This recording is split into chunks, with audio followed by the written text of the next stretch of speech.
खबरन जो सिलसिलो जारी है। खबर शामिल कंदासी आवाज़ सिंध न्यूज़ चैनल जे रिपोर्टर मोरो सिनेमा सिंध इल्ताफ़ सोमरो जी रिपोर्ट मुताबिक मोरो में अल हक फाउंडेशन ऐं अल ज़हरा मेडिकल सेंटर मोरो पारां डॉक्टर सैदा असमत ज़हरा शाह जी निगरानी में लगायल बरोज़ा अखियुनि जी मुफ़्त कैम्प इख़्तिताम पज़ीर थी, जंहिंमें 550 खां मथे अखियुनि जे मरीज़नि जो ऑपरेशन करे उन्हनि खे आला क्वालिटी जा लेंस लॻाया विया, जॾहिं त 1700 खां मथे मर्दनि औरतुनि ऐं ॿारनि जी अखियुनि जो चेकअप करे उन्हनि खे अखियुनि जा ड्रॉप्स ऐं चश्मा ॾिना विया।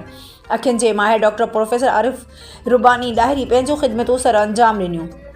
हिन कैम्प में मुख़्तलिफ़ सियासी, समाजी, इल्मी ऐं अदबी तंज़ीमुनि जे अॻुवाणनि, कारकुननि, शहरनि, डॉक्टरनि, उस्तादनि, शागिर्दनि ऐं साफ़ियुनि समेत मुख़्तलिफ़ फ़िक्र सां तालुक़ रखंदड़ माण्हुनि पाकिस्तान पीपल्स पार्टी सिटी मोरो जे सदर काज़िम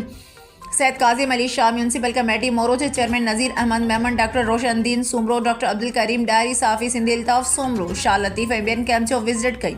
अखियुनि जे हिन मुफ़्त कैम्प में ब्लड प्रेशर, शुगर ऐं साई जूं टेस्टूं पिणु कयूं वयूं। हिन कैम्प में मोरो शहर समेत आसपास जे शहरनि ऐं ॻोठनि खां समनि जी तादाद में मर्द ऐं औरतूं ॿारनि हिन कैम्प ते अची चेकअप करायो, जिन खे अखियुनि जी बीमारी जा ड्रॉप्स ऐं चश्मा ॾिना विया। हिन कैम्प में मोरो जे डॉक्टरनि, अमले, स्काउट ऐं समाजी तंज़ीमुनि पंहिंजूं ख़िदमतूं सर अंजाम ॾिनियूं।